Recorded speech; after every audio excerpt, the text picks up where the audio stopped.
चलिए इस वक्त सीधे आपको राज्यसभा लिए चलते हैं, जहां पर रक्षा मंत्री राजनाथ सिंह समय से कब्जा बना लिया है। इसके अतिरिक्त पाकिस्तान ने अनधिकृत तरीके से पाक ऑक्युपाइड कश्मीर में भारत की लगभग 5,180 वर्ग किलोमीटर भूमि तथा कथित चीनो पाकिस्तान बाउंड्री एग्रीमेंट 1963 के तहत चीन को दे दिया है। इस प्रकार चीन का 43,000 वर्ग किलोमीटर से ज्यादा भारतीय भूमि पर अनधिकृत कब्जा है। चीन पूर्वी क्षेत्रों में भी अरुणाचल प्रदेश की सीमा पर करीब 90,000 वर्ग किलोमीटर भूमि को अपना बताता है। भारत ने इन अनजस्टिफाइड क्लेम्स तथा अनधिकृत कब्जे को कभी भी स्वीकार नहीं किया है। सभापति महोदय, मैं सदन को यह भी बताना चाहता हूं कि भारत ने चीन को हमेशा यह कहा है कि बाइलेटरल रिलेशंस दोनों पक्षों के प्रयास से ही विकसित हो सकते हैं। साथ साथ ही सीमा के प्रश्न को भी बातचीत के जरिए ही हल किया जा सकता है, परंतु एलएसी पर पीस एंड ट्रैंक्विलिटी में किसी प्रकार की प्रतिकूल स्थिति का हमारी बाइलेटरल टाइज पर बुरा असर पड़ता है। इससे चीन भी अच्छी तरह अवगत है। कई हाई लेवल ज्वाइंट स्टेटमेंट में भी यह जिक्र किया गया है कि एलएसी तथा सीमाओं पर पीस एंड ट्रैंक्विलिटी कायम रखना बाइलेटरल रिलेशन के लिए यह अत्यंत आवश्यक है। सभापति महोदय, पिछले वर्ष से चीन के द्वारा उठाए गए कदमों के कारण पीस एंड ट्रैंक्विलिटी पर प्रतिकूल असर पड़ा है। इसके फलस्वरूप चीन और भारत के संबंधों पर भी प्रभाव पड़ा है। उच्च स्तर पर चीन के साथ कई बार बातचीत के दौरान, जिसमें मेरे द्वारा चीनी रक्षा मंत्री के साथ पिछले सितंबर की बैठक और मेरे सहयोगी विदेश मंत्री श्री जयशंकर जी की चीनी विदेश मंत्री के साथ तथा हमारे एनएसए श्री अजीत जी डोभाल की अपने चीनी काउंटर पार्ट के साथ बातचीत शामिल है। हमने यह स्पष्ट कर दिया है सभापति महोदय कि यह अत्यंत आवश्यक है कि एलएसी के सभी फ्रिक्शन पॉइंट पर डिसएंगेजमेंट किया जाए ताकि पीस एंड ट्रैंक्विलिटी पुनः स्थापित हो सके। सभापति महोदय, पिछले वर्ष मैंने इस सदन को अवगत कराया था कि एलएसी के आसपास ईस्टर्न लद्दाख में कई फ्रिक्शन एरियाज बन गए हैं। चीन ने बड़ी संख्या में सेना एवं गोला बारूद आदि भी एलएसी के आसपास तथा उसके पीछे अपने क्षेत्रों में इकट्ठा कर लिया है। हमारे सशस्त्र सेनाओं द्वारा भी भारत की सुरक्षा की दृष्टि से एडिक्वेट तथा इफेक्टिव काउंटर डिप्लॉयमेंट भी किए गए हैं।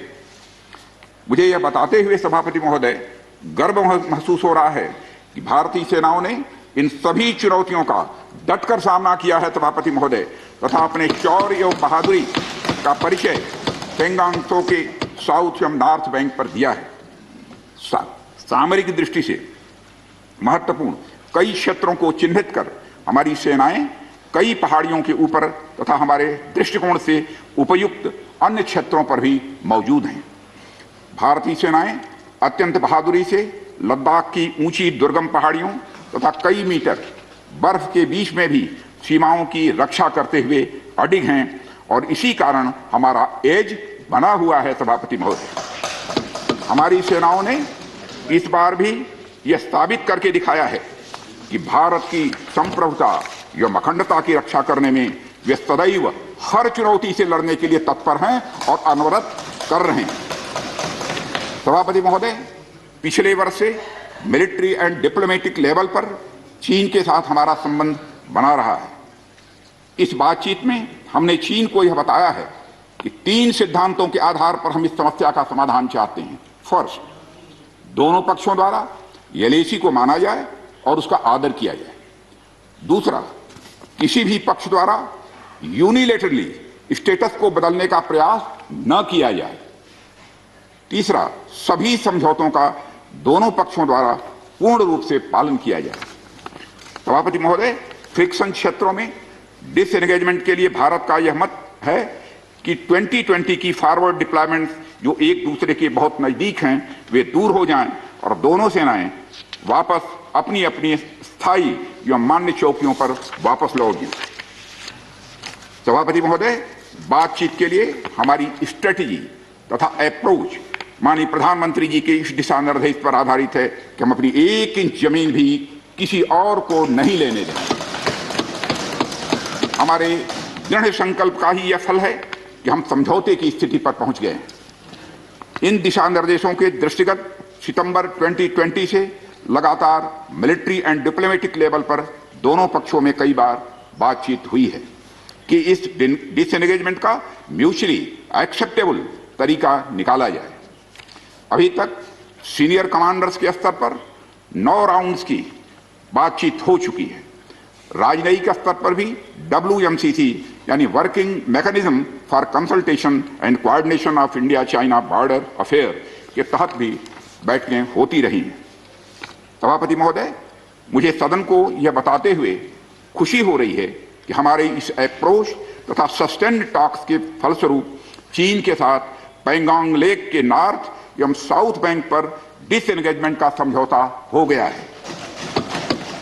और इस बात पर भी सभापति महोदय इस बात पर भी सहमत हो गई है कि पैंगोंग लेक से पूर्व पैंगोंग लेक से पूर्ण डिसएंगेजमेंट के 48 आवर्स के अंदर सीनियर कमांडर स्तर की बातचीत हो तथा बाकी बचे हुए मुद्दों पर भी हल निकाला जाए। सभापति महोदय, पैंगोंग लेक एरिया में चीन के साथ डिसएंगेजमेंट का जो समझौता हुआ है उसके अनुसार दोनों पक्ष फॉरवर्ड डिप्लॉयमेंट को phased, coordinated and verified manner में हटाएंगे। चीन अपनी सेना की टुकड़ियों को नॉर्थ बैंक में फिंगर 8 के पूरब की दिशा की तरफ रखेगा और इसी तरह भारत भी अपनी सेना की टुकड़ियों को फिंगर 3 के पास अपने permanent base Dhan Singh Thapa post पर रखेगा। इसी तरह की कार्रवाई साउथ बैंक एरिया में भी दोनों पक्षों द्वारा की जाएगी। ये कदम आपसी समझौते के तहत बढ़ाए जाएंगे तथा जो भी निर्माण आदि दोनों पक्षों द्वारा अप्रैल 2020 से नॉर्थ एंड साउथ बैंक पर किया गया है उन्हें हटा दिया जाएगा और पुरानी स्थिति कायम कर दी जाएगी। सभापति महोदय, यह भी तय हुआ है कि दोनों पक्ष नॉर्थ बैंक पर अपनी सेना की गतिविधियां जिसमें परंपरागत स्थानों की पेट्रोलिंग भी सम्मिलित है को अस्थायी रूप से स्थगित रखेंगे। पेट्रोलिंग तभी शुरू की जाएगी जब सेना एवं राजनयिक स्तर पर यानी डिप्लोमेटिक लेवल पर आगे बातचीत करके समझौता बनेगा। इस समझौते पर कार्रवाई कल से नॉर्थ एंड साउथ बैंक पर प्रारंभ हो गई है। यह उम्मीद है इसके द्वारा पिछले साल के गतिरोध से पहले जैसी स्थिति बहाल हो जाएगी। सभापति महोदय, मैं इस सदन को आश्वस्त करना चाहता हूं कि इस बातचीत में हमने कुछ भी खोया नहीं है। सभापति महोदय, सदन को यह भी जानकारी देना चाहता हूं अभी भी एलएसी पर डिप्लॉयमेंट तथा पेट्रोलिंग के बारे में कुछ आउटस्टैंडिंग इशूज बचे हुए हैं। इन पर हमारा ध्यान आगे की बातचीत में रहेगा। दोनों पक्ष इस बात पर सहमत हैं कि बाइलेटरल एग्रीमेंट्स तथा प्रोटोकॉल के तहत पूर्ण डिसएंगेजमेंट जल्द से जल्द कर लिया जाए। अब तक की बातचीत के बाद चीन भी देश की संप्रभुता की रक्षा के हमारे संकल्प से पूरी तरह और अच्छी तरह अवगत है। हमारी यह भी अपेक्षा है कि चीन द्वारा हमारे साथ मिलकर बचे हुए मुद्दों को हल करने का पूरी गंभीरता के साथ प्रयास किया जाएगा। सभापति महोदय, मैं इस सदन से आग्रह करना चाहता हूं कि मेरे साथ संपूर्ण सदन हमारी आर्म्ड फोर्सेस की इस विषम एवं भीषण बर्फबारी की परिस्थितियों में भी शौर्य और वीरता के प्रदर्शन की भूरी भूरी प्रशंसा करे। और सभापति महोदय, मैं ये कहना चाहता हूं कि जिन शहीदों के शौर्य और पराक्रम की नींव पर यह डिसएंगेजमेंट आधारित है उन्हें देश सदैव याद रखेगा। सभापति महोदय, मैं इस बात से भी पूरी तरह से आश्वस्त हूं कि यह पूरा सदन, चाहे कोई किसी भी दल का क्यों न हो, देश की संप्रभुता, एकता और अखंडता और सुरक्षा के प्रश्न पर एक साथ खड़ा है और एक स्वर से समर्थन करता है कि यह संदेश केवल भारत की सीमा तक ही सीमित नहीं रहेगा बल्कि पूरे विश्व को जाएगा सभापति महोदय।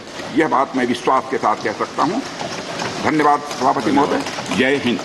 धन्यवाद। Thank you, Defense Minister. We will be going to discuss budget. Mr. Subhash Chandra Bose was on speaking, and now we will continue. And it has been decided today.